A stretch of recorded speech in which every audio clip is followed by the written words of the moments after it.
లూకా సువార్త 24వ అధ్యాయము 13 నుంచి 16 వరకు.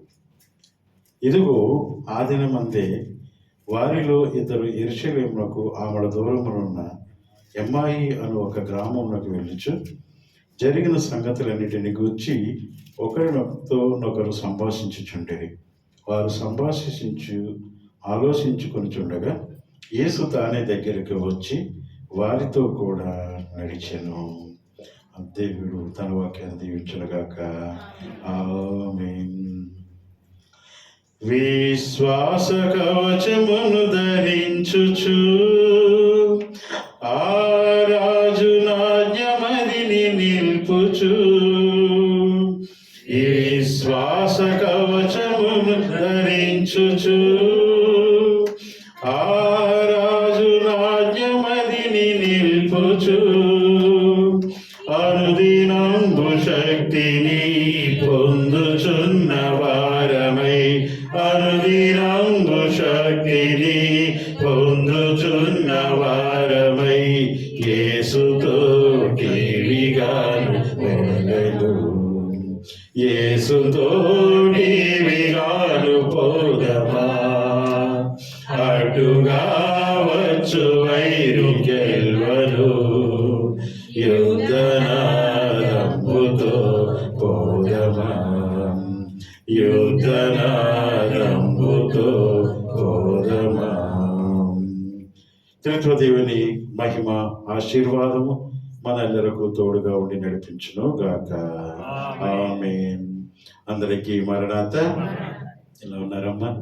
దేవుని మహాకృపలో మరి ఎన్నో గడ్డు పరిస్థితులు, గడ్డు కాలాలు, అవన్నిటినీ దాటుకుని మరి యేసుక్రీస్తు ప్రభు వారి యొక్క శ్రమ దినాలను ధ్యానించుకుని, ఆయన శిలువను ధ్యానించుకుని, ఆయనను మరలా మరి సమాధిలో నుంచి గెలిచిన దినాన్ని జ్ఞాపకం తెచ్చుకొనుచు, మరణాన్ని గెలిచినటువంటి మన ప్రియ రక్షకుడైన యేసుక్రీస్తు ప్రభు వారిని జ్ఞాపకం చేసుకొనుచు, మరి ఆయన తన ప్రత్యక్షత దినాల్లో ఉన్నటువంటి ఈ దినాలలో ఆయన సన్నిధానంలో ఆయనను ధ్యానించడానికి వచ్చిన మీకెల్లరకు ఆ దేవాది దేవుడి దీవెనలు అనుగ్రహించును గాక. ఆమేన్. మరి యేసుక్రీస్తు ప్రభు వారు ఈ లోకంలో ఎన్ని సంవత్సరాలు జీవించారండి? 33.5 సంవత్సరాలు జీవించారు. మరి ఆ దినాలలో మరి యేసుక్రీస్తు ప్రభు వారు జీవించిన సమయంలో ఆయన బ్రతికుండగా చెప్పి ఉన్నారు, 3వ దినంన ఆయన లేస్తాను అని చెప్పి ఆయన చెప్పి ఉన్నారు. నమ్మిన వారు నమ్మారు, నమ్మని వారు నమ్మలేదు. అర్థమైన వారికి అర్థమైంది, అర్థం కాలేని వారికి అర్థం కాలేదు. అయినను మరి యేసుక్రీస్తు ప్రభు వారు మరి ఆ దేవాది దేవుని యొక్క ఆజ్ఞ ప్రకారముగా లేక ఆయనను ఈ లోకానికి పంపించిన ఆ దివ్యమైనటువంటి ఆ సంగతులన్నీ మరి సంపూర్ణం అవ్వడానికి ఏ రీతిగా అయితే యేసుక్రీస్తు ప్రభు వారిని ఈ లోకంలో ఆయన వాడుకొని ఉన్నారు, అదే రీతిగా ఆయన మరి శిలువ మరణాన్ని పొంది, శిలువ మరణం నుంచి మరి సమాధి చేయబడి, అక్కడ నుంచి ఆయనను మరలా లేవనెత్తి ఆయన సమాధిని గెలిచిన వారై ఉన్నారు. మరి సమాధిని గెలిచినటువంటి ఏకైక వ్యక్తి మరి ఆయన యేసుక్రీస్తు ప్రభు వారు ఒకరే ఉన్నారు. ఇక్కడ మనం చూసినట్లయితే ఆయన సమాధిని గెలిచిన తర్వాత ఆయన కొరకై ఒక్కొక్కరు ఒక్కొక్క రకంగా అనుకున్నారు. అవునండి, ఒక్కొక్కరు ఒక్కొక్క రకంగా అనుకున్నారు. ఒకరేమో తోటమాలి అనుకున్నారు. అవునండి, తోటమాలి అనుకున్నారా లేదా? ఇంకొకరు ఎవరు అనుకున్నారు అలాగని తోటమాలని? మగ్దలేని మరియా అనుకున్నారు. ఇంకొకరు బాటసారి అనుకున్నారు. ఎవరు వారు? ఎమ్మాయి మార్గంలో ప్రయాణిస్తున్నటువంటి ఈ దినం మన వాక్యాంశం యొక్క ముఖ్యమైన వారు. మరి పేతురు గారితో కలిసి 7 శిష్యులు ప్రభు వారిని కలిశారు. అక్కడ ఏమనుకున్నారు? ఆయన్ని ఒక వ్యాపారం చేసేవారుగా లేక ఒక వ్యాపారిగా అనుకున్నారు. కానీ ఈ దినాన మనము పునరుద్ధాన రూపములలో ఒక రూపము, పునరుద్ధాన రూపాల్లో ఒక రూపము బాటసారి రూపాన్ని మరి బాటసారిగా తలంచినటువంటి ఆ అమ్మాయి శిష్యుల గురించి ధ్యానించుకునడానికి, మరి ఆ అమ్మాయి శిష్యుల ద్వారా ఆ దేవాదేవుడు మనకు ఏ రీతిగా మనకు ఏమి బోధించిన ఉన్నారో మరి ఈ దినాన్న ధ్యానం చేయడానికి ప్రయత్నం చేద్దాం. మరి ఇప్పుడు మనం చదువుకున్న వచనాలు చూసాం. 24వ అధ్యాయము 13 నుంచి చూస్తే కనుక మన ఈ అమ్మాయి చరిత్ర అంతా మనకి కనపడుతుంది. అమ్మాయి శిష్యుల వారి యొక్క చరిత్ర మొత్తం కనపడుతూ ఉంటుంది. ఈ అమ్మాయి మార్గంలో ఉన్నటువంటి వీరు మరి ఎంత అండి, ఎక్కడంటే ఊరు ఎంత దూరంలో ఉందంటండి యెరూషలేముకి? దాదాపు ఒక 60 ఫర్లాంగుల దూరంలో ఉంది. మరి ఈ యేసుక్రీస్తు ప్రభు వారు సిలువ వేయబడడానికి ముందు రోజున జరిగినటువంటి ఆ ఆఖరి ప్రభురాత్రి భోజన సంస్కారంలో బహుశా వీరిద్దరూ కూడా అమ్మాయి శిష్యులు అనబడే ఈ ఇద్దరు కూడా ఉండి ఉండొచ్చని చరిత్రకారులు చెప్తూ ఉంటారు. మరి ఈ అమ్మాయి మార్గంలో వీరు యెరూషలేం నుంచి యెరూషలేం ప్రయాణం చేయొచ్చు అమ్మాయి మార్గంలో వెళ్తూ ఉన్నారు. యేసుక్రీస్తు ప్రభు వారు వెళ్తూ ఏం మాట్లాడుకుంటున్నారండి? యేసుక్రీస్తు ప్రభు గారు చనిపోయిన సంఘటనల గురించి, అదే రీతిగా మగ్దలేని మరియు ఆయన మరలా సమాధి చేయబడిన ఆ రీతి, అదే రీతిగా ఆయన తిరిగి లేచిన తర్వాత మగ్దలేని మరియకు కనిపించినట్లుగా, అదే రీతిగా మరికొంతమంది స్త్రీలు కి వారు కనపడినట్లుగా, మరి ప్రభువారు ఈ ఈ విషయాలన్నిటినీ కూడా వీరిద్దరూ దారి పొడుగున బాటసారులుగా ఉన్నటువంటి వీరిరువురు మాట్లాడుకుంటూ వెళుతూ ఉన్నారు. మరి బాటసారులుగా ఉన్నటువంటి వీరితో ఒక ఆయన వచ్చి కలిశాడు. ఆయన వచ్చి కలిసి ఇక్కడ మనకు ఏ రూపంలో కనబడుతున్నాడండి? ముందులో తోటమాలుగా కనిపించారు, మొదట్లో ఇంకొకరికి ఏమో దేవదూతగా కనిపించారు. ఇక్కడ వీరికి కనిపించిన రూపం ఏమిటి? బాటసారిగా కనిపించారు. ఒకసారి మరి యోహాను సువార్త 14వ అధ్యాయం 6వ వచనంలో చూస్తే కనుక అక్కడ నేనే మార్గము, నేనే సత్యమును, జీవమునై ఉన్నాననే మాట మనం అక్కడ చూస్తాం. యేసు నేనే మార్గము, సత్యమును, జీవమునై ఉన్నాను, ఆ ద్వారానే తప్ప ఎవడును తండ్రి యొద్దకు రాడు. కాబట్టి ఆయన అక్కడ చెప్పారు నేనే మార్గము అని. అంటే దానివల్ల కూడా అని చెప్పారు కనుక ఆయన కూడా మనం ఏ రీతిగా అనుకోవచ్చండి, ఆయన కూడా ఒక బాటసారే.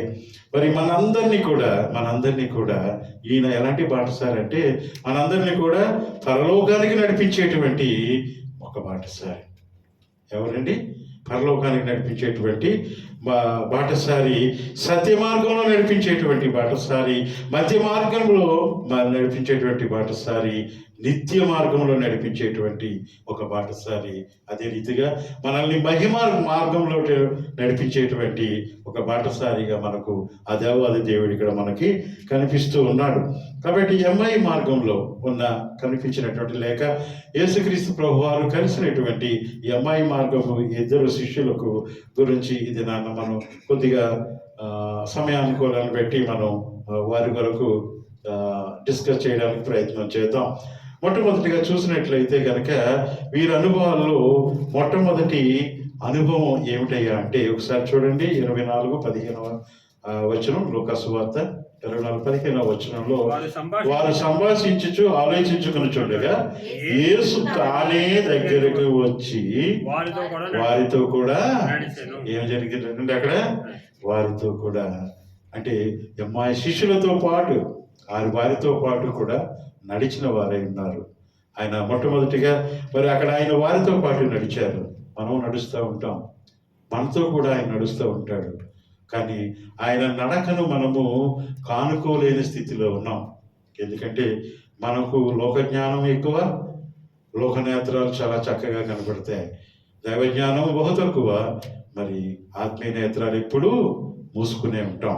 కాబట్టి ఆయన మనతో నడుస్తున్నాను కూడా మనము ఆయనను ఎరగలేని వారమై ఉన్నాం. మరి ఇక్కడ చూస్తే యేసు ప్రభు ఆ శిష్యులతో నడుచున్నారు. ప్రభువుతో నడిచే అనుభవము ఈ అమ్మాయి శిష్యులలో కనపడుతూ ఉన్నది. ప్రభునందు ప్రియమైన దేవుని సంగమ, మరి మనము కూడా ఈ వీరికి కలిగినటువంటి ఎవరికి అమ్మాయి శిష్యులకి కలిగినటువంటి అనుభవంలోనికి మనము కూడా రావాల్సిన వారమై ఉన్నాం. ఆయనతో నడుచుట, యేసుతో నడుచుదా నడిచేదా, యేసుతో నడిచేదా. ఓకే, దేనికి స్తోత్రం. మరి ఆ రీతిగా ఎప్పుడు నడిచే మార్గంలో ఆయన నీతో నడుస్తున్నారు కనుక నీవు ఆయనతో నడవగలిగేటటువంటి మరి ఆ నడవడిక లేక నడకను మనము అలవాటు చేసుకోవాల్సిన వారమై ఉన్నాం. మరి కీర్తన గ్రంథం స్టార్టింగ్లో ఒకటి ఉంటుంది. ఏమిటండి అది? ఏమిటి ఉంటుంది ఒకసారి చూడండి. దుష్టుల ఆలోచన చొప్పున ఒక పాపుల మార్గాన్ని నిలవక, అపహాస్యకులు కూర్చుని చోట కూర్చునక, యెహోవా ఈ దివారాత్రములు ఎవరితో నడవాలంట? యేసుతో నడవాలి.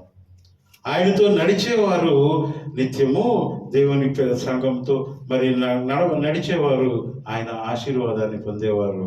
మరి అటు వారిని దేవుడు కావాలని అనుకుంటూ ఉన్నాడు. మరి ఇక్కడ చూసినట్లయితే దేవునితో కాక, మరి దేవుని పిల్లలతో కాక, దేవుని సంఘముతో కాక మనము ఈ వేరే మార్గాల్లో గనక నడవడానికి సిద్ధపడినట్లయితే గనక అది దేవునికి ఇష్టమైన నడక కాదు. కాబట్టి దేవునితో నడవలసిన వారమై ఉన్నాం, దేవుని సంఘంతో నడవలసిన వారమై ఉన్నాం. ఆ రీతిగా మనల్ని సిద్ధపరచడానికి కొరకే ఆ దేవాదేవుడు ఇక్కడ ఏం చేస్తున్నాడండి? ఆయన శిష్యులతో పాటు నడుచుకుంటూ వెళుతూ ఉన్నారు. మరి దేవుడు అతన్ని మరి చూస్తే కనుక మనం ఆది కాండంలో చూస్తే ఒక ఆయన ఉన్నారు. 5వ అధ్యాయం 22వ వచనంలో చూస్తే అక్కడ ఒక ఆయన ఉన్నారు. ఆయన దేవునితో నడిచి వెళ్ళిపోయారు. ఎవరైనా? హానోక్ గారు. మరి ఆయనతో నడుస్తూ ఉన్నారు. మరి ఆయన ఎందుకు నడుచుకుంటూ వెళ్ళిపోయాడు? ఏ తాడు బొంగరం లేనోడు కాబట్టి నడుచుకుంటూ వెళ్ళిపోయాడు కదా. ఉందా లేదా? కుటుంబం ఉంది, కుటుంబాన్ని పోషించుకున్నాడు. పిల్లలున్నారు, పిల్లల్ని పోషించుకోవాలి. మనము దేవునితో నడవడానికి ఇవన్నీ మనకు అడ్డంకులు వచ్చేస్తాయి కదా. ఇక్కడ హానోకు వాళ్ళందరూ పిల్లలు ఉన్నారు, భార్య ఉన్నది, కుటుంబం ఉంది. అయినా కూడా ఆయన చేసిన పని ఏంటి? దేవునితో నడిచి వెళ్ళాడు. మరి దేవుడు అతన్ని తీసుకుపోయాను కనుక ఎప్పుడు దేవునితో నడిచిన తర్వాత ఎప్పుడు తీసుకెళ్ళాడండి? ఆయన దేవునితో నడిచిన తర్వాత ఆయనను తీసుకుని పోయాడు. మరి ఇక్కడ చూస్తే అమ్మాయి శిష్యులు ఏం చేస్తున్నారు? ఇక్కడ దేవునితో నడుస్తూ ఉన్నారు. ప్రభువుని అక్కడ వారు చూడగలిగారు. కానీ మరి ఆ రీతిగా వారు చూస్తూ దేవునితో నడుస్తూ ఉన్నారు. యెషయా ప్రవక్త కూడా యెహోవా కొరకు మరి ఎదురు చూచు వారు నూతన బలాన్ని పొందుతారు అని చెప్పేసి ఆయన మరి అలయక పరిగెత్తుదరని, సమస్యలక నడిచిపోతారని, పక్షిరాజు వలె రెక్కల చాపి ఎగురుతారని మరి యెషయా ప్రవక్త ఆయన గ్రంథంలో వివరించి ఉన్నారు. మనందరికీ తెలిసినదే. కాబట్టి వీటినన్నిటినీ ఒక ప్రామాణికంగా కనుక మనం తీసుకున్నట్లయితే కనుక మనలో మెదలాల్సిన లేక మనకు కలగాల్సిన అనుభూతి ఏమిటయ్యా అంటే ఆయనతో నడక. ఆయనతో మనం నడవడానికి ఎప్పుడైతే మనల్ని మనము సమర్పించుకుంటామో మరి అది ఏమిటై ఉంటుందంటే ఎప్పుడైతే మనం నడుస్తామో లేక దేవుని ఆజ్ఞతో సంఘముతో లేక దేవుని సంఘముతో నడుస్తామో లేక దైవాజ్ఞ చెప్పున మనం నడుస్తామో అటు రీతిగా మనం నడిచినట్లయితే కూడా మరి మనందరము కూడా ఆయనకి ఇష్టమైన వారిగా అవుతాం. కాబట్టి ఆ రీతిగా ఆయనకి ఇష్టమైన నడకను మనం నడవడానికి సందిగ్ధులమై లేక మరి సంసిద్ధులమై ఉండాల్సిన వారముగా మనం ఉన్నాం గమనించాలని తెలియజేస్తూ ఉన్నాం. మరి దైవజనులు కూడా ఒక పాటలో రాశారు. ఏం రాశారండి? యేసు నామదారులందరూ ఎంతో ధన్యులు, వారు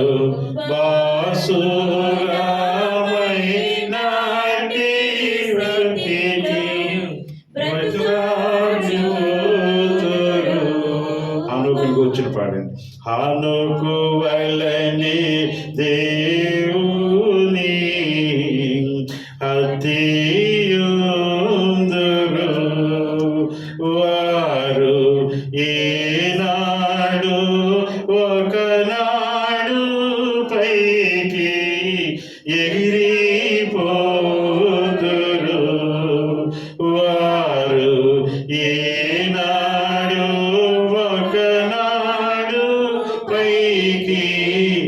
ఎగిరిపోదురు. యేసు నామధారులందరూ ఎంతో ధన్యులు. దేవునికి మహిమ కలుగును గాక. ఆమేన్. మరి ప్రియమైన దేవుని సంగమా, మరి ఈ అమ్మాయి శిష్యుల్లో మొదటి అనుభవము ఏమిటయ్యా అంటే వారు దేవునితో నడిచారు. మరి దేవునితో నడిచిన వారు, మరి మనము కూడా దేవుని పిల్లలముగా పిలువబడుతున్నాము. అవునా అంటారా కాదంటారా? దేవుని పిల్లలమేనండి. మరి దేవుని పిల్లలమైన మనము మరి ఏం చేయాలంటే ఆనోకుల వలె దేవుని ఎలాగైతే అతుక్కుని ఉన్నారో, దేవుడు అతడు ఎలాగైతే తీసుకుని వెళ్ళిపోయి ఉన్నాడో మరి మనకు చరిత్ర చెప్తూ ఉంది. మరి యేసుక్రీస్తు ప్రభు వారు ఒక దినాన్ని వస్తారు. ఎలాగా? మహా ఆర్భాటంతో, ప్రధాన దూత శబ్దంతో, మరి దేవుని బోరతో ఆయన పరలోకం నుండి వస్తారు. వచ్చినప్పుడు మనము ఆయనతో నడిచి వెళ్ళగలిగే, లేక ఆయనతో పాటు వెళ్ళగలిగే ఆ భాగ్యాన్ని మనము మరి అందుకోవాలి అంటే మనం ఏమి అలవాటు చేసుకోవాలి మన జీవితంలో అయ్యా అంటే దేవునితో నడవడం అలవాటు చేసుకోవాలి. మేము నడుస్తున్నామండి. మా నాన్నగారు చిన్నప్పుడు నాకు నేర్పారు నడక. ఇప్పుడు పరుగులు కూడా పెడుతున్నాను. ఆ నడక కాదు, దేవునితో నడక. ఆ దేవునితో నడక కలిగిన వారమై ఉండాలి. మరి రెండవదిగా చూస్తే వారు అక్కడ చూస్తే వెళ్తూ ఏం చేస్తున్నారండి? దేవునితో సంభాషణ చేస్తూ ఉన్నారు. ఒకసారి 15వ వచనం చూడండి, 24:15. వారు సంభాషించుచు ఆలోచించుకొనుచుండగా యేసు తానే దగ్గరకు వచ్చి వారితో కూడా నడిచెను. మరి వారు సంభాషించుకుంటూ మాట్లాడుతూ వెళ్తున్నారు. ఏం మాట్లాడుకుంటున్నారు వారు? ఏం మాట్లాడుకుంటారంటే అలాగే వారు మాట్లాడుకుంటే యేసు ప్రభు వారితో కూడా మాట్లాడుతున్నారు. అంటే వారు దేవునితో సంభాషిస్తున్నారు, దేవుడు వారితో సంభాషిస్తూ ఉన్నారు. అంటే ఆయనతో నడుస్తూ, ఆయనతో మాట్లాడుతూ, ఆయన మాట్లాడింది మరి వీరు వింటూ ఉన్నారు. మరి ఈ విధమైనటువంటి అనుభవాన్ని ఈ అమ్మాయి శిష్యులు ఇక్కడ కలిగి ఉన్నారు. మరి మనతో కూడా దేవుడు నడుస్తూ ఉంటారు. నా చిన్నప్పుడు ఒక పాస్టర్ గారు చెప్పేవారు, ఒక ఆయన అంట ప్రార్థన చేసుకునేవాడంటే ఎప్పుడు కూడా, అయ్యా నువ్వు నాతో నడవాలయ్యా, నాతో నడవాలి, నేను ఎక్కడ నడిస్తే అక్కడికి నడవాలయ్యా అని చెప్పేవాడట. అంటే ఒక దినాన్న మన దర్శన మాదిరిగా ఆయన కనిపించి నేను నీతోనే ఉన్నాను, నీతోనే నడుస్తున్నాను అని చెప్పేసి అన్నారట. అయితే ఈయన వెళ్తున్నాడు చూస్తున్నాడు కానీ ఎక్కడ నడిచినట్టు కనపడడం లేదు. ఒకరోజు అన్నాడంట, అయ్యా నువ్వు నాతో నడుస్తున్నానంటున్నావు కానీ నాకు ఎక్కడ కనపడడం లేదు అనేసి అంటే, అప్పుడు ఒకరోజు అన్నారంట, నీతోనే ఉన్నాను, నువ్వేం కంగారు పడకు అని. ఒక దినాన ఏదో అలాగా సాయంకాలం సమయంలో బీచ్కి వెళ్ళాడట ఆయన. బీచ్కి వెళ్ళి ఆ సముద్రం ఒడ్డున నడుస్తూ ఉన్నాడట. నడుస్తూ ఉంటుంటే ఈయన ఒక అడుగు వేస్తుంటే ఇంకొక అడుగు వెనకాల, ఈయన నడుస్తూ వెళ్తుంటే 2 అడుగులే పడాలి కదా. ఈయన నడుస్తుంటే వెనక్కి చూస్తే 4 అడుగులు ఉన్నాయట. 4 అడుగులు ఉన్నాయట. ఈ 4 అడుగులు చూసి అప్పుడు అనుకున్నాడు, దేవుడు నాతో నడుస్తున్నాడు అని. మరి ఆ దినాన రాత్రికాల సమయంలో మరలా ఆయన ప్రార్థన చేసుకుంటూ, దేవా నీవు నాతో నడిచావు దేవా, నీకు స్తోత్రాలు దేవా అని చెప్పి ఎంతో కృతజ్ఞతాస్తుతులు చెల్లించాడంట. మరి ఒక దినాన వెళ్ళాడట ఈయన. మరలా వెళ్తే ఆయన నడుస్తూ ఉన్నాడు, వెనక్కి చూశాడు. ఈసారి 2 కనపడ్డాయంట, 2 అడుగులే కనపడ్డాయంట, 2 ముద్రికలు. ఏంటి 2 కనపడ్డాయంటే ఈరోజు నాతో దేవుడు నడవట్లేదు అనుకున్నాడట. అనుకుని ఇంటికి వచ్చి ప్రార్థన చేసుకున్నాడట. ప్రార్థన చేసుకుంటే, అయ్యా ఏంటి ఈరోజు నన్ను వదిలేసావు, నువ్వు నాతో నడవలేదేమయ్యా అని అడిగితే, నా ప్రియ బిడ్డ, నడిచింది నీవు కాదు, నేను నిన్ను నా చేతుల్లో ఎత్తుకుని నడిచాను అని చెప్పారట. మరి దేవునితో నడక ఏ రీతిగా ఉంటుంది అంటే, ఆయన నీతో పాటు నడుస్తూ ఉన్నారు, నీవు గమనిస్తున్నావా లేదా? ఆయన నీతో పాటు నడుస్తున్నప్పుడు ఆయనతో నీవు నడుస్తున్నావా లేదా అనేది ఆయన నిన్ను నన్ను గమనించడానికే మనతో పాటు ఉంటూ ఉన్నారు. కాబట్టి ఆయనతో నడుస్తూ ఉన్నప్పుడు, ఆయనతో సంభాషిస్తూ ఉన్న ఆ అనుభవాన్ని మనం పొందగలిగే వారుగా ఉండాలి. ఒకసారి సామెతల గ్రంథం 8వ అధ్యాయం 34వ వచనం చూడండి. సామెతల గ్రంథం 8వ అధ్యాయము 34వ వచనం. అనుదినము నా గడప యొద్ద కనిపెట్టుకొని నా ద్వారబంధముల వద్ద కాచుకొని నా ఉపదేశమును వినువాడు ధన్యులు. ఏమిటంటే, ఎప్పుడైతే ఆయన మనకి ఉపదేశాలు ఇస్తున్నారో అది వినగలిగేవారు ధన్యులు. మరి ఈ సంభాషణ చేస్తున్న వారు ఎవరండి? దేవుడు ఉపదేశాన్ని వినగలిగే చెవి ఏమిటంట? చక్కటి మరి చెవిగా దేవుడు వర్ణిస్తూ ఉన్నారు. దేవుని మాటలు వింటున్నారు.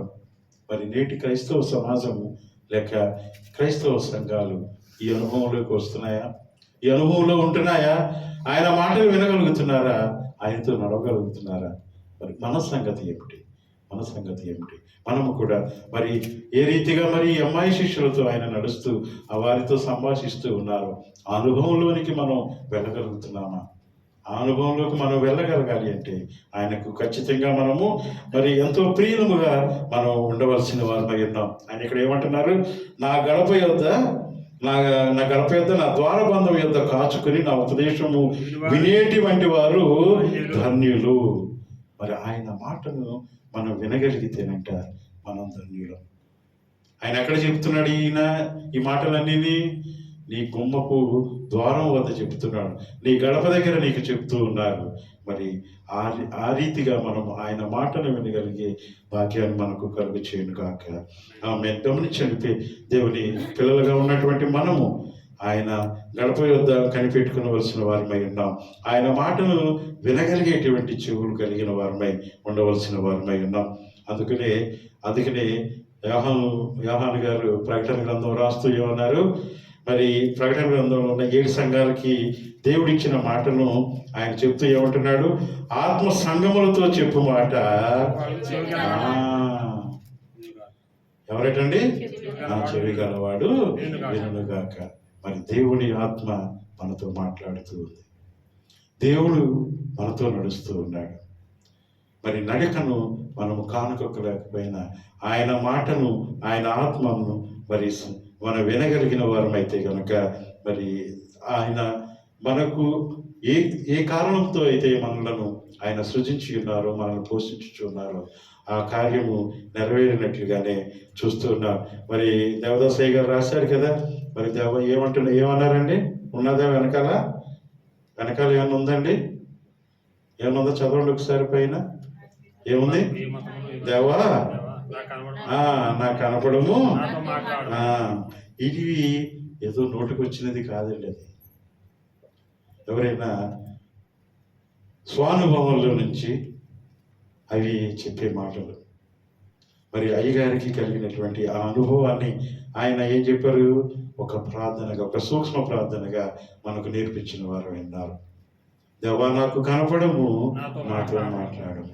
కనపడాలంటే మనం ఎప్పుడూ తెలిసి వచ్చే ఈ లోకపు కన్నులు మనము ఏం చేయాల్సిందండి? మూయాల్సి ఉంది.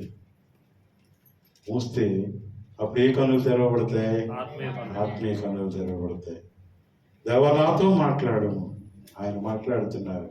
మనకు వినపడుతుందా? వినపడదు. ఎందుకంటే మన లోకపు చెవులు మాత్రమే మనం తెరిచి ఉంటాం. కాబట్టి ప్రియ దేవుని సంగమా, మరి ఎప్పుడు కూడా ఆయనతో మనం నడవాలి అంటే, లేక ఆయన మాటలు మనం వినగలగాలంటే మనము చేయాల్సిన పని ఏమిటయ్యా అంటే ఆయనతో ఏకాంత జీవితం గడపవలసిన వారమే. ఏకాంత సమయం కదా. ఏకాంత సమయము మరి మనకు మరి ఆటోమేటిక్గా మనకి సాధారణంగా ఎట్లా ఉంటుందంటే, అన్నీ అలాగా ఈజీగా వచ్చేసినవి, వాటి విలువ మనకి తెలియదు. సన్నిధిని ఏమంటారండి? అది ఏకాంత సమయం. దేవుడు నీతో మాట్లాడేవుతాడు. మాట్లాడిన దేవుడు నీ మాట వింటారు. అలాగే నీవు మాట్లాడగలుగుతావు. ఆ ఏకాంత సమయం, ఆ ఏకాంత సమయంలో కనుక నీవు ఆయనతో నడవగలిగితే, ఆయనను నీవు కనుక వినగలిగితే, అదే మరి దేవుడుకు నీ దగ్గర నుంచి నా దగ్గర నుంచి కూడా కోరుకుంటూ ఉన్నారు. మరి ఈ స్థలము, ఈ లక్షణము ఇక్కడ మనం చూసినట్లయితే ఎంఐ శిష్యులకు కలిగి ఉన్నట్లుగా మనం చూస్తున్నాం. మరి మూడో లక్షణం చూస్తే కనుక అక్కడ ఏం చేస్తున్నారండి వారు? ఒకసారి చూడండి, 19వ వచనం చూడండి. 19వ వచనము, ఆయన అని ఎవని వారిని అడిగినప్పుడు వారు నజరేయుడైన యేసును గూర్చిన సంగతులే, నజరేయుడైన యేసును గూర్చిన సంగతులే, ఆయన దేవుని ఎదుటకు ప్రజలందరి ఎదుటను క్రియలోను వాక్యంలోను శక్తి గల ప్రవక్త అయి ఉండెను. అంటే ఏం చెప్తున్నారండి ఇక్కడ వారు? దేవుని గూర్చిన సాక్ష్యం చెప్తూ ఉన్నారు. ఏం చెప్తున్నారండి? సాక్ష్యం చెప్తున్నారు. అక్కడ చూస్తే కనుక ఏమంటున్నారు వారు? మనము 19వ వచనంలోనే చూస్తే కనుక ఆయన ఎవరైనా అన్నాడు, ఇప్పుడు నజరేయుడైన యేసును గురించిన సంగతులే, ఆయన దేవుని ఎదుటను ప్రజలందరి ఎదుటను క్రియలోను వాక్యంలోను శక్తి గల ప్రవక్త అయి ఉన్నాడని ఇక్కడ సాక్ష్యం చెప్తూ ఉన్నారు.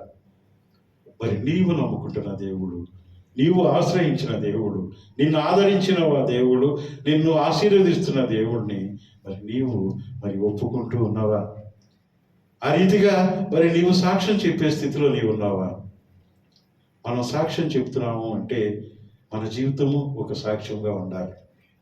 కాబట్టి ప్రియ దేవుని సంగమా, మరి ఇక్కడ ఎంఐ శిష్యులు మరి చేస్తున్నటువంటి వారికి ఉన్నటువంటి మరి ఒక లక్షణం ఏమిటయ్యా అంటే, వారు దేవుని గూర్చిన సాక్ష్యం ఇస్తూ ఉన్నారు. మరి ఆ సాక్ష్యాన్ని గురించి వారు దేని గురించి సాక్ష్యం ఇస్తున్నారు? శక్తిని గురించి, ఆయన శిలువను గురించి, ఆయన పునరుద్ధానమును గురించి, ఆయన మన ఎడల చేసేటువంటి అనేక అద్భుత కార్యాలను గురించి వారు సాక్ష్యం చెప్తున్నట్లుగా మనం ఇక్కడ చూస్తూ ఉన్నాం. కాబట్టి ప్రియ దేవుని సంగమా, మూడవదిగా వారు చేస్తున్నది దేవుని గురించిన వారికి ఉన్న లక్షణము. మూడవదిగా వారు దేవుని గురించిన సాక్ష్యం చెప్తూ ఉన్నారు. మరి నాలుగవ లక్షణము ఏమిటయ్యా అంటే 29వ వచనంలో వారు ఏం చేస్తున్నారయ్యా అంటే, వారు సాయంకాలం కావచ్చినది, రొద్దుగుంకినది, మాతో కూడా ఉండమని చెప్పి ఆయనను బలవంతము చేసిరు కనుక ఆయన వారితో కూడా ఉండి ఏం చేశారటండి? వీరు మొహమాటంగా అడిగారా? మనకిలాగా ఎవరైనా ఇంటికి వస్తే కాఫీ ఏమైనా తాగుతారు ఏంటండి? మొహమాటమే. మనకు పెట్టాలని ఉండదు, ఇవ్వాలని ఉండదు, ఏదో అడగకపోతే బాగోదు కదా అన్నట్టు. కానీ ఇక్కడ ఏం చేశారండి? వీరు బలవంతం చేశారు. నువ్వు వెళ్ళడానికి వీల్లేదయ్యా, చీకటి పడింది, ఈ చీకటిలో నువ్వు ఎక్కడికి వెళ్తావు? ఇదిగో మా ఇల్లు వచ్చేసింది, ఈ రాత్రికి మాతో పాటే ఉండు అని ఆయనను వారు ఆహ్వానించారు, వారింటికి ఆహ్వానించారు.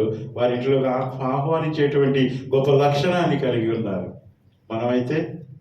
మనమైతే జాతిగా వెళ్ళరయ్యా, మధ్యలో పుళ్ళు సింహాలు ఉంటాయి, ఎవరైనా ఎక్కడైనా వస్తే చెట్టు ఎక్కగలిగితే చెట్టు ఎక్కి అని చెప్తాం, అంతే కదా? దేవునికి స్తోత్రం. కాబట్టి ప్రియ దేవుని సంగమా, మరి ఎంఐ శిష్యులకు ఉన్నటువంటి మరి ఒక లక్షణం ఏమిటయ్యా అంటే, వారు దేవునిని ఆహ్వానించారు. వారి గృహంలోనికి, అంటే వారి హృదయాల్లోకి వారు ఆహ్వానించారు. మరి మనం ఆహ్వానించగలుగుతున్నామా? మన గృహాల్లోకి కానీ, మన హృదయాల్లోకి కానీ, మన ఆలోచనలో కానీ, మన పనుల్లో కానీ, క్రియల్లో కానీ ఆయనను ఆహ్వానించగలుగుతున్నామా? ఆహ్వానించలేము. ఎందుకంటే ఆయన ఆహ్వానించామంటే ఆయన చెప్పినట్టు చేయాలి. మన ఆలోచన చెప్పిన చేయడానికి మనకి కుదరదు.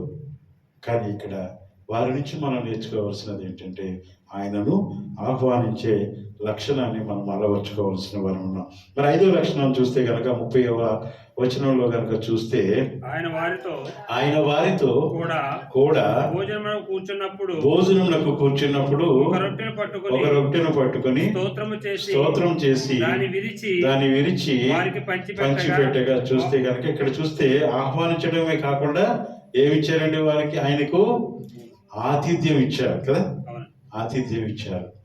మరి ఆతిథ్యం ఇవ్వగలిగే లక్షణాన్ని మనము మరి మనల్ని మనము దానిలోకి మనము అలవర్చుకునవలసిన వారు. నేను ఒకసారి వీలైతే రెండవ రాజుల గ్రంథము 4వ అధ్యాయము 19 నుంచి 12 వరకు చూస్తే కనుక అక్కడ చూడండి ఒకసారి ఎలీషా గారికి పరిచయం చేస్తున్నటువంటి దైవజనాలు అతడు వారిని ఎత్తుకొని తల్లి యొద్దకు తీసుకుని పొమ్మని పని వారితో ఒకరు చెప్పగా వాడు ఆ బాలుని ఎత్తుకుని వారి తల్లి యొద్దకు తీసుకుని పోయాను. పిల్లవాడు మధ్యాహ్నం వరకు తల్లి తొడ మీద పండుకుని ఉండి చనిపోయాను. ఓకే, లేదులేండి, అది 24:9 అనుకుంటా. ఓకే, అది అక్కడ విషయం మీకు అందరికి తెలిసినదే. మరి ఇది ఎలీషా గారికి పరిచయం చేయించినటువంటి ఒక స్త్రీ అక్కడ మనకి కనపడుతుంది. మరి అక్కడ చూస్తే ఆయనకు ఆతిథ్యం ఇవ్వవలసిన, మరి అక్కడ చూస్తే ఇక్కడ ఎలీషాకి పరిచయం చేస్తున్న స్త్రీ, అదే రీతిగా ఇక్కడ యేసుక్రీస్తు ప్రభు వారికి పరిచయం చేస్తున్నటువంటి అమ్మాయి శిష్యులు. మరి ఆతిథ్యము ఇవ్వకూడదు, ఇవ్వడం మర్చిపోకుండా ఉండాలని దేవుడు మనకి తెలియజేస్తున్నాడు. ఒకసారి హెబ్రీయులకు రాసిన పత్రిక 13వ అధ్యాయము 1-2 వచనాలు చూస్తే కనుక ఈ ఆతిథ్యము మనము ఎందుకు ఇవ్వాలి అనేది మనం చూడగలము. ఒకసారి చూడండి, హెబ్రీయులకు రాసిన పత్రిక 13వ అధ్యాయము 1-2 వచనాలు ముగించుకుందాం, సమయం అవుతుంది. సహోదర ప్రేమ అమ్మా నిలువ వరకు ఉండనీయుడి, ఆతిథ్యము చేయ మరొకడి, దాని వలన కొందరు ఎరుగకే దేవదూతలకు ఆతిథ్యము చేసిరి. ఎందుకట మనం ఆతిథ్యం ఇవ్వడం మర్చిపోకూడదు, ఇవ్వకుండా ఉండకూడదు. ఎందుకు అంటే ఏమో ఆయన రూపంలో దేవదూతగా, లేకపోతే ఆయన రూపంలో దేవుడే నీ గృహాన్ని దర్శించారేమో. కాబట్టి ఆతిథ్యం ఇవ్వడం అనేది ఇప్పుడు మర్చిపోకూడదు. అటు చక్కటి లక్షణం ఇక్కడ అమ్మాయి శిష్యులు కలిగి ఉన్నారు. మరి 6వ లక్షణం చూసుకుంటే అది మరి 31వ వచనంలో చూస్తే కనుక ఎప్పుడైతే యేసుక్రీస్తు ప్రభు వారు రొట్టె విరిచి వారికి అందించారో కన్నులు తెరవబడ్డాయి. కాబట్టి మనము ఇందాక అనుకున్నాం కదా ప్రారంభంలో, ఎప్పుడు కూడా కన్నులు తెరిచిన వారముగా ఉండాలి. ఏ కన్నులవి? అప్పటి వరకు వీరి కన్నులు తెరిచిలేవండి, తెరిచే ఉన్నాయి. ఏ కన్నులవి? లోకపు కన్నులు, లౌకిక కన్నులు. కానీ ఎప్పుడైతే ఆయన రొట్టె విరిచారో దానితో వారి ఆత్మీయ నేత్రాలు తెరవబడ్డాయి. వచ్చినది యేసుక్రీస్తు ప్రభువే అని వారు గుర్తించగలిగారు. మరి మనతో నడుస్తున్నా, మనతో పాడుతున్నా మనతో పాటు భోజనంలో కూర్చున్న ఆ దేవాది దేవుడు మనతో ఉంటున్నా మనం గమనించలేకపోవడానికి కారణం ఏమిటయ్యా అంటే మన ఆత్మీయ కన్నులు తెరవబడకపోవడం. మరి ఏ రీతిగా అయితే ఈ వీరికి ఆత్మీయ కన్నులు తెరవబడ్డాయో మన కన్నులు కూడా ఆ రీతిగా తెరవడానికి ఆయన చూస్తూ ఉన్నారు. కాబట్టి ప్రియమైన దేవుని సంగమా, ఆత్మీయ కన్నులు తెరవబడిన వారమై మరి మనము ఉండవలసిన వారమై ఉన్నాం. మరి మరొక లక్షణాన్ని కనుక చూస్తే కనుక 32వ వచనం చదవండి. లూకాసు వార్త 24వ అధ్యాయము 32వ వచనం పోల్చుకుందాం అమ్మా. అప్పుడు వారు ఆయన త్రోవలో మనతో మాట్లాడుచు లేఖనములను మనకు బోధపరిచినప్పుడు మన హృదయము మనలో మండుచుండలేదా అని ఒకరితో ఒకరు చెప్పుకున్నారు. ఎలా ఉండాలట? మన హృదయాలు ఆయన కొరకు మండే హృదయాలుగా ఉండాలి. ఇక్కడ మరి అమ్మాయి శిష్యులకు ఉన్నటువంటి ఆ లక్షణం ఏమిటంటే ఆయన కొరకు మండే హృదయాలను వారు కలిగి ఉన్నారు. ఆ మంట ఏమిటి? నీకు తెలిసింది నీ దగ్గర పెట్టుకోవడం కదా, అంతేనంటారా? నీకు తెలిసిన సువార్త 10 మందికి పంచిపెట్టడం, నీవు అనుభవిస్తున్న ఆ రక్షణ అనుభవంలోనికి అనేక మందిని చేర్చటం, నీ వెళుతున్న నీ సన్నిధికి అనేక మందిని తీసుకుని రావటం, అది ఉండవలసిన నీ హృదయంలో మంట. ఆ మంట ఉంటే మరి ఇక్కడ అది ఎంతో దేవునికి నచ్చిన లక్షణం. అది ఎమ్మాయి శిష్యుల్లో ఉన్నటువంటి లక్షణం. కాబట్టి ప్రియ దేవుని సంగమా, మరి దానియేలు గ్రంథాలను కనుక చూస్తే అక్కడ ఇద్దరు కనపడతారు మనకి. ఎవరు? నలుగురు, షడ్రకు మేషకు అబేద్నెగోలు కనపడతారు. ఈ ముగ్గురు కూడా ఏం చేశారు? వారు దేవుని కొరకు మంట కలిగి ఉన్నవారు. అవునంటారా కాదంటారా? దేవుని కొరకు మంట కలిగి ఉన్నవారు. మరి అట్టి రీతిగా మరి దేవుని కొరకు మంట కలిగిన హృదయం గలవారమే అటు ఎమ్మాయి శిష్యుల వలె, ఇటు షడ్రకు మేషకు అబేద్నెగో వలె మరి మనం ఉండినట్లయితే కనుక, మరి అలా ఉండడం అంటే అర్థం ఏమిటి? దేవుని ప్రతి ఒక్క విషయానికి లేక ప్రతి ఒక్క ఆజ్ఞకు మనము శిరస వహించవలసిన వారమై ఉన్నాం. కాబట్టి ప్రియ దేవుని సంగమా, ఇది నా దేవుడు నీతో నాతో మాట్లాడుతున్న మాట. మరి ఆయనకు లోబడి ఉండాలి. ఆయన కొరకు మంట కలిగిన హృదయము గలవాడవై ఉండాలి. మరి ఆయన సన్నిధి కొరకు, ఆయన సంఘము కొరకు, నీ సంఘము కొరకు, నీ ఉంటున్న సంఘము కొరకు మంట కలిగిన హృదయము కలిగినవాడై ఉండాలని దేవుడు నీకు నాకు సెలవిస్తూ ఉన్నారు. మంట కలిగిన హృదయం అంటే ఏదో మండిపోతున్న హృదయంలోనికి మనం జెరూసలేం పియస్ తాగడం కాదు. దేవుని సువార్త కొరకు, దేవుని ఆత్మల కొరకు, ఆత్మల సంపాదన కొరకు, ఉన్న వారిని బలపరచడం కొరకు ఆ మంట కలిగిన వారిమై ఉండాలని ఇది నాన్న దేవుడు మనకు తెలియజేస్తూ ఉన్నాడు. కాబట్టి ప్రియ దేవుని సంగమా, మరి ఈ ఎమ్మాయి శిష్యుల ద్వారా వారికి ఉన్నటువంటి ఈ లక్షణాలను మన జీవితాల్లో మనం ఒడిసి పట్టుకొని లేక మనకు అనుభవించుకొని, మరి ఆయనకు ఇష్టమైన రీతిలో మన జీవితాలను నడవడానికి ఆ దేవాదేవుడు మనందరినీ సిద్ధపరిచి స్థిరపరిచి దీవించును గాక. ఆమేన్. చిన్న ప్రార్థన చేసుకుందాం. మహిమోన్నతుడా, మహాపరిశుద్ధుడైన మా తండ్రి, మీకు స్తోత్రాలు అయినా స్తోత్రాలు. గతించిన శనివారం నుంచి శనివారం వరకు మమ్మల్ని కాచి కాపాడి మీ ప్రత్యక్షత దినాల్లో మీరు మాతో మాట్లాడిన మాటల కొరకే మీకు స్తోత్రాలు తండ్రి. ఏ లక్షణాల కొరకే తండ్రి మీరు మా నుంచి ఎదురు చూస్తూ ఉన్నారు, ఆ లక్షణాలను మేము తండ్రి హవిసి పట్టుకొని వాటితో తండ్రి మీకు ఇష్టమైన బిడ్డలుగా మేము జీవించడానికి మమ్మల్ని నడిపించమని, మమ్మల్ని బలపరిచి స్థిరపరిచి సహాయం దయచేయమని